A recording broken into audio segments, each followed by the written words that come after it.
Blessings in Jesus, dear friends. This is James Jacob Prash from Oriel coming to you, and I'm here at present in Laredo, Texas with David Lister. Our profound apologies. On our way to Texas to spend some time, among other things, with a friend of our ministry, Primo Walker, who some of you are aware of.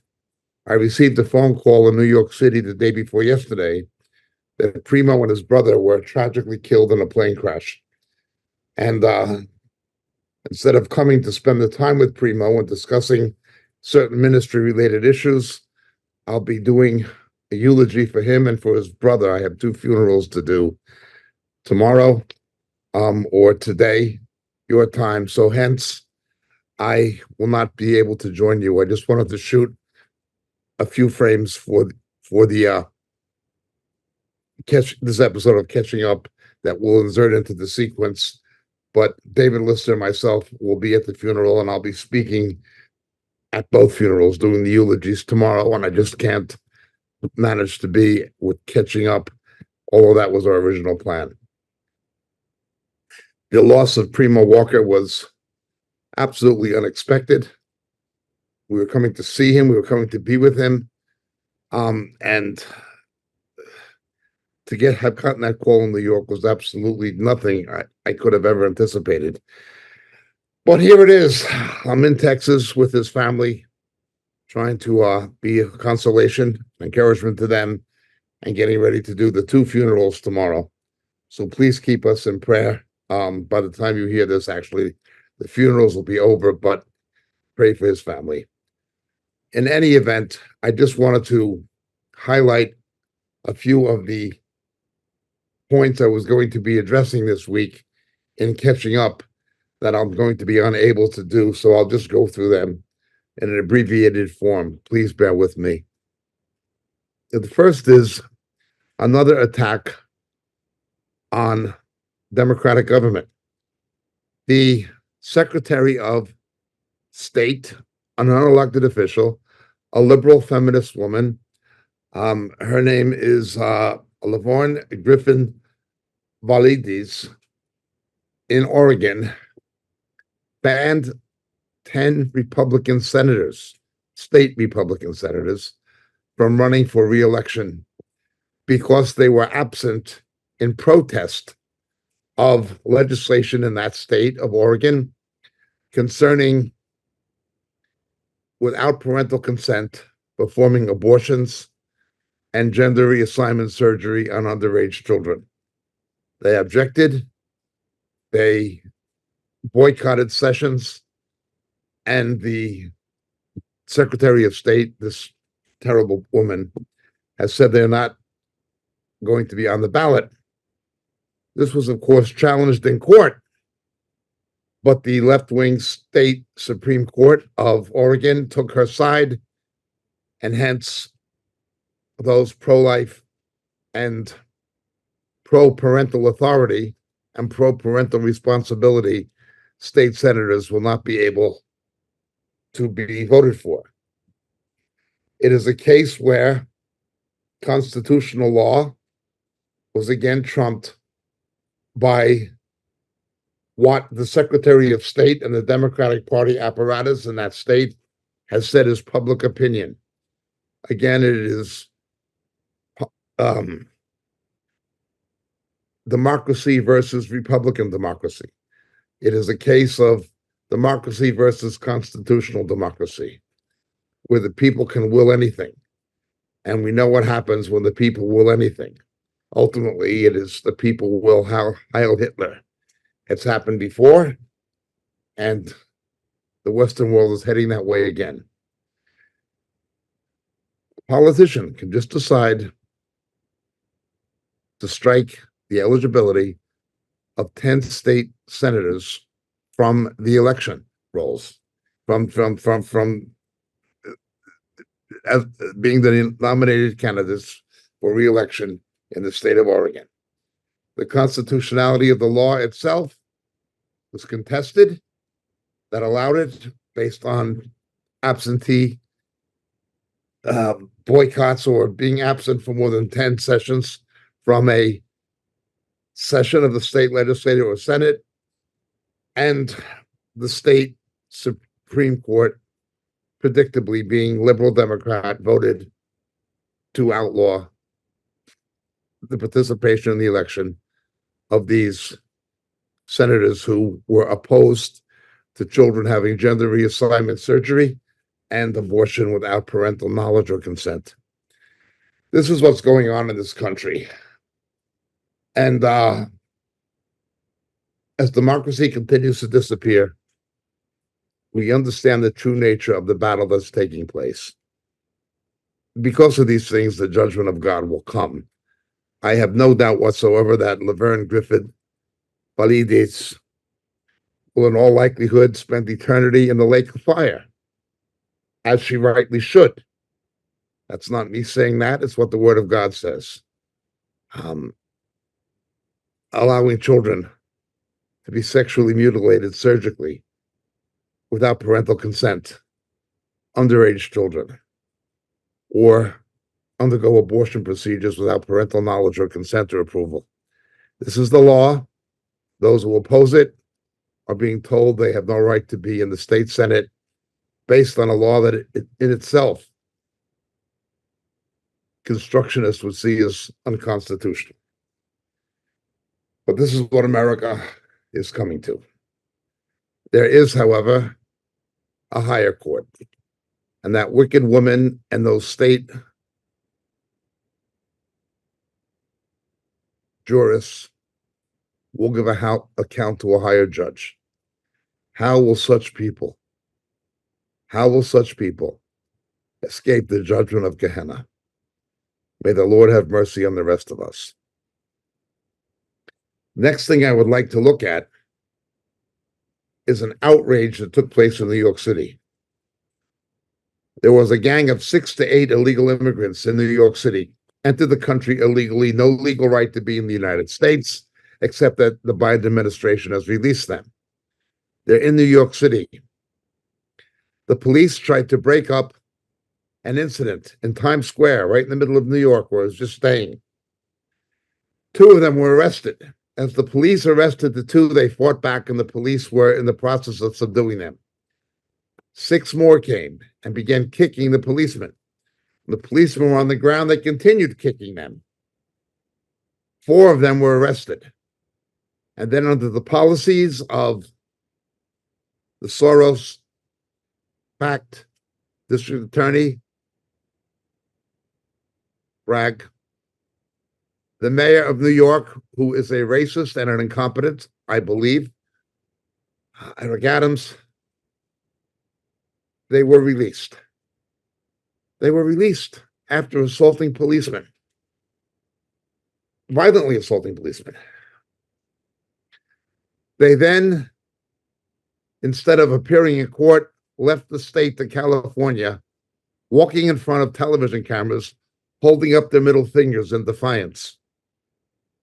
That's what they came to the United States to do. That's what they do with the blessings of Mayorkas, of Biden, certainly of Joe Obama. It's what they do with the blessings of the mayor of New York City and of the Soros-backed district attorney. If people can attack policemen violently and be released without bail, and then leave without showing up for court, holding up their fingers, middle fingers, and obscene gestures to court cameras, just laughing at America. There is no rule of law. The police cannot protect us. They can't even protect themselves due to the corruption of our own government. It is very obvious what is happening here. A complete and utter breakdown. But what is even more sick and more depraved, there will be people who will continue to vote for Biden, Joe Obama, or for Adams. There are people who will continue to support this kind of release of violent criminals to commit more crime. That is what we're dealing with. It gets more and more ridiculous. The member of the squad, Lori Bush, who Nancy Pelosi appointed to the House Judiciary Committee, although Bush is not a lawyer. She's not even a lawyer. She says her credentials for being on the Judiciary Committee are because she was part of the protest in Ferguson, Missouri concerning Michael Brown, who robbed the store in the accompaniment of someone who previously had admitted he lied to police, an ex-convict who was wanted for robbery. He and Brown entered the store. Brown robbed from the store and assaulted the little Asian shop owner. Upon being identified by a policeman meeting the description of the thieving assailant, Brown assaulted the policeman, injuring him, went for the policeman's gun and got shot in the process, and then became a victim. Brown was the criminal. Yet Lori Bush, the congresswoman, gets elected. She gets elected to Congress in protest. She demands a defunding of the police. So she's protesting that a criminal who robbed the store, assaulted a policeman after assaulting the shop owner, goes for the cop's gun and gets himself killed as the victim, and she protested and gets elected to Congress on this basis. And now she is demanding defunding the police. But something else comes to light. She took $750,000, $750,000 of taxpayer money to hire private security for herself, including paying $60,000 to her own husband, who, as far as anyone knows, has no security or police background whatsoever. How can such things happen? Defund the police. Give me $750,000 so I can have my own police protection. But you can't have any police protection. Only I can. Give me $750,000 and a job for my husband. This is what we're dealing with. This is the squad. This is the left. This is the Democratic Party. It goes on beyond this. Fannie Willis. We know what happens. She takes $700,000 of taxpayer money and hires her boyfriend, who's married to another woman, and hires him as a prosecutor, even though he is not a prosecuting attorney with no prosecutorial experience judicially. She pays him $700,000 and goes on 5 vacations while they're pursuing a politically driven prosecution of Donald Trump. Another woman's husband. She goes into a church, as in the 10 Commandments, thou shalt not commit adultery. Doesn't deny the adultery, doesn't deny the relationship, doesn't deny paying $700,000 to her boyfriend, who's not even a prosecuting attorney, denies none of it, and simply states in the church she's the victim of racism. Unbelievable. The deposed former president of Harvard, Gay, publishes an article in the New York Times saying the same thing. She claims that although she did not give due credit or citation in footnotes or endnotes to people she quoted, she's not a plagiarist. That is the definition of plagiarism by most people's definition, including the definition of Harvard University.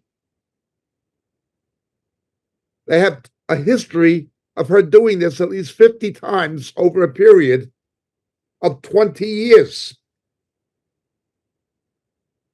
And in her article in the New York Times, although not denying it, and remember, one of the primary people who she did not cite was another Black female academic.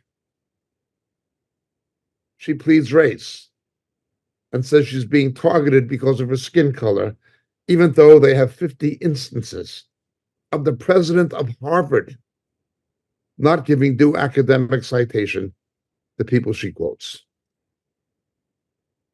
But they're picking on her because of her skin color. That's her defense. That's Fannie Willis' defense. Doesn't deny what she did. I'm Black. That's my defense.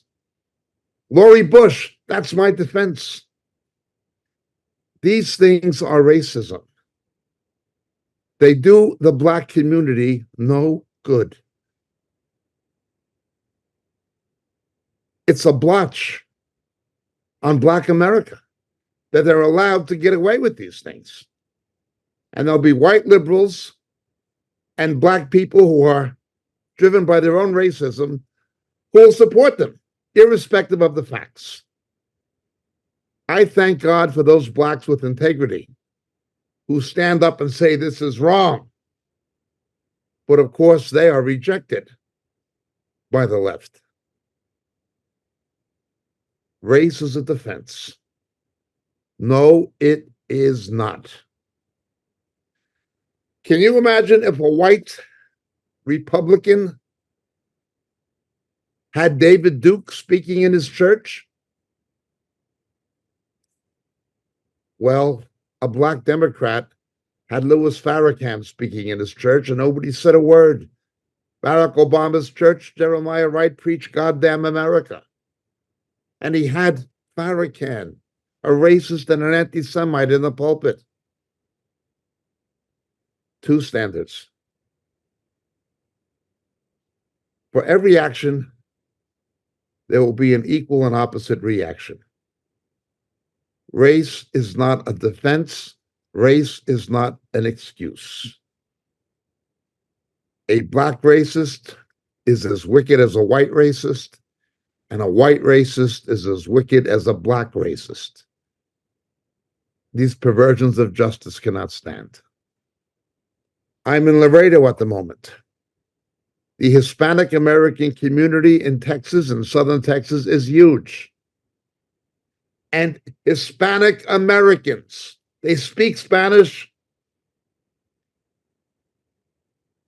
American citizens of Hispanic ancestry are enraged at what is happening at Biden's border. They're enraged. Most of the Border Patrol are Hispanic American. So many of the people are Hispanic American. I've been talking to them. They're enraged at the fentanyl and the crime coming into their neighborhoods because of the policies of Biden and Mayorkas. Mayorkas is under impeachment. Biden should be impeached as well. Meanwhile, to the Middle East. Joke upon jokes. 3 Americans are killed in Jordan by Iranian-backed militants. They know it's Iran. The same as they know what the Houthis are doing is Iran. Same as what Hezbollah is doing is Iran. Same as what Hamas is doing is Iran. Now you have attacks on American targets in the Red Sea, sponsored by Iran, and now American military personnel are dead because of Iran. While you've had dozens and dozens and dozens of attacks on American bases in Syria and Iraq, all coordinated by Iran. Supported by rhinos like Crenshaw, the Biden administration wants the soft pedal and use restrict. Iran is laughing at America. They know they have a weak president and they can do what they want. Same as Assad knew we had a weak president in Obama when Obama drew the red line over the chemical weapons and then did nothing, they knew Obama was a man who had no gonads. They knew he was an invertebrate and a coward, and they can do what they want to America. Remember, and I'm not a Republican, it was Bush's Secretary of Defense, Gates, who was reappointed by Obama. After Obama ran against Bush on foreign defense policies, he reappoints Bush's Secretary of Defense to get Obama, to get bin Laden. Weak. When our enemies see weakness. That is why Afghanistan fell. That is why Putin invaded Ukraine. That is why China is acting aggressively towards Taiwan. It is why North Korea is acting aggressively towards Japan and threatening America. And it is why Iran is getting away with murder, even attacking Americans. A spineless, cowardly, useless president as commander-in-chief, a joke for a vice president, a secretary of state nobody respects or takes seriously, nor should they, and a so-called secretary of defense who says his priorities are woke and fighting climate change, who's taken to hospital in critical condition and the president doesn't even know it. This is beyond belief. Our enemies see weakness and they smell blood. And there's still enough stupid Americans not to see the obvious. That is what's happening. In the meantime, instead of really standing against Iran, they're going to do some more paper shuffling. They're going to do some more pea shooter attacks on Iranian-backed targets in Iran, from Iran, in Iraq and Syria. They will not counterattack Iran. Neither will they back the Israelis to attack Iran. They want to bend over backwards to appease Iran, to whom they've released hundreds of billions of dollars in frozen funds and other money.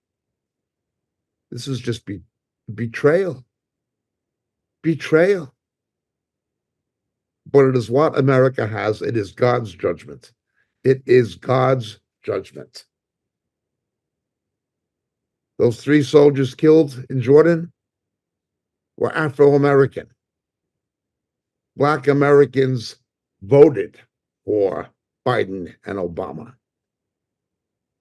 overwhelmingly. What Hamas is doing, killing those Israelis, American Jews overwhelmingly voted for Biden and Obama. And anti-Semitism is going through the roof on America's campuses and cities. The stupidity of left-wing Jewish Americans is coming to haunt them. And the stupidity of left-wing American blacks will haunt them as well. It's not going to get any better. The Hispanics down here in southern Texas are enraged at what Biden and Mayorkas are allowing to happen with the crime and the fentanyl and the human trafficking. Attacking cops in New York City and getting away with it because you're an illegal alien. Someone with no right to be in the country who's broken the law. It's beyond absurd. Now the Biden administration, or the Joe Obama administration, or the Biden administration, call it what you will, it's Barack Obama's 3rd term. And David Cameron, the failed Prime Minister of Great Britain, who's back as foreign minister, are now mulling and pushing for both British and American recognition of a Palestinian state, despite the Palestinian Authority as well as Hamas, being terrorist regimes. Despite the Palestinian Authority, Fatah, having no democratic mandate electorally from its own people. Yet, they're pushing for recognition of a Palestinian state, even the very week where it was proven that the United Nations Relief and Works Agency was collaborating with Hamas in the murder of Israelis. Britain, Australia, other countries have frozen aid. Donald Trump had already stopped supporting this organization, knowing what it was. But Joe Biden began supporting them again, taking our money to support people who cooperate and collaborate in radical Islamic terror. Meanwhile, in Europe, the European Union countries have voted another $54 billion in aid to Ukraine. This war drags on. How much longer can any of these things drag on? But onward they drag. I see God's judgment. I see America and Britain reaping what they've sowed. I've seen the corruption of corrupt leaders and corrupt governments. It becomes so frustrating, so anger generating. But I'm reminded we struggle not against flesh and blood. Satan is trying to destroy Israel. Satan is trying to empower the Islamic world to slaughter as many Christians as possible, which they're doing from one end of the Islamic world to the other. And Satan is stirring up the American government and the British government to pander to them. But God does not pander. His judgment cometh. As America betrays Israel, they make themselves the enemies of God. I do not want to see America become the enemy of God. But the scripture is clear. These things are happening in the Red Sea with the Houthis. These things are happening to American forces in Syria and Iraq and now Jordan because of America's betrayal of Israel and of the persecuted Christians to the radical Islamic world, especially now to Iran. It's the judgment of God. You're never going to appease Iran. These people simply see the weakness of our own governments and our own leaders.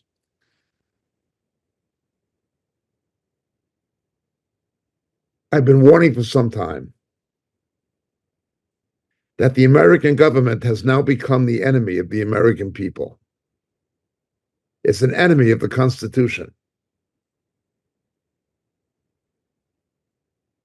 Reflecting on the words of Thomas Jefferson, if the people do not enslave the government will enslave the people. Well, America is being enslaved by its government. The American people do not enslave the government will enslave them. But why is this happening? How can you let this happen? Laws that say children without parental consent can have abortions and life-altering gender reassignment surgery as minors, with corrupt politicians and corrupt courts affirming this and engaging in the political and judicial prosecution of those who oppose it. These are the realities of the time in which we live. Jesus said it was going to get worse and worse. And getting worse it is. I'm so glad that he is coming.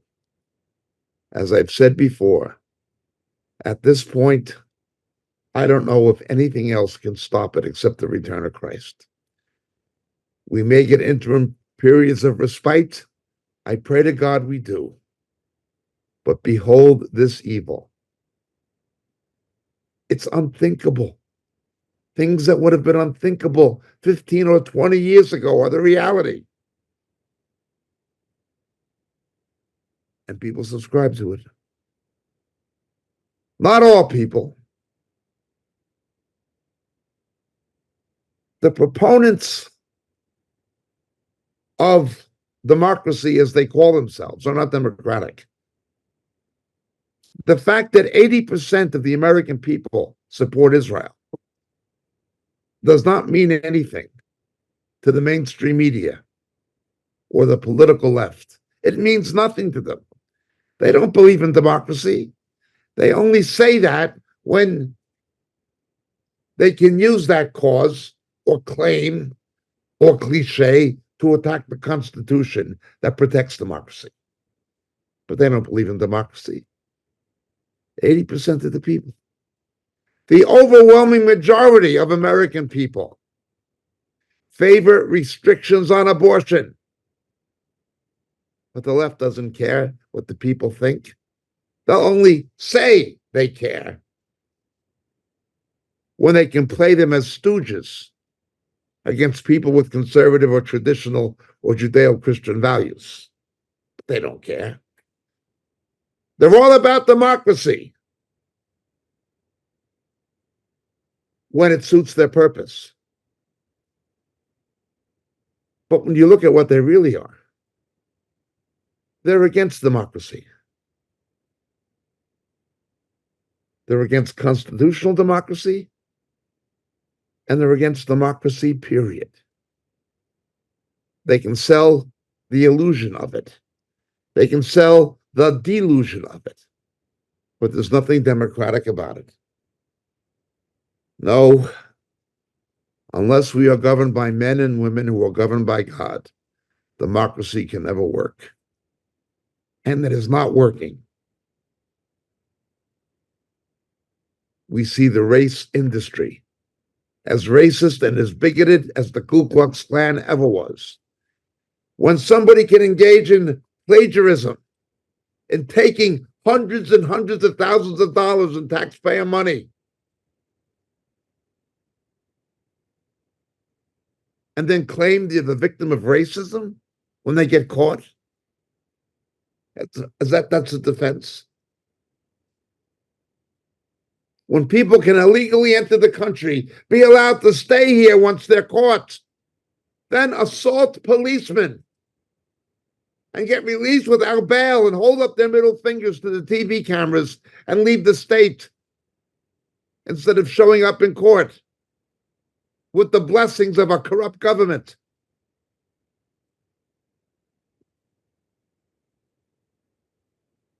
It goes on and on and on. They're going to tell you who can be on the ballot and who can't. You can be on the ballot if you agree with us. If you don't, we're going to find a way to take you off of it. Even if we have to circumvent or dispose of the Constitution to do it. And it's not getting any better. It's not getting any better at all. In fact, it's getting worse. They will reap what they sow. They will reap what they sow. The ramifications of their deeds and actions will come upon them for sure. However, for the rest of us, I don't urge people to do anything politically except vote your conscience and pray. But above all, pray that Jesus comes soon.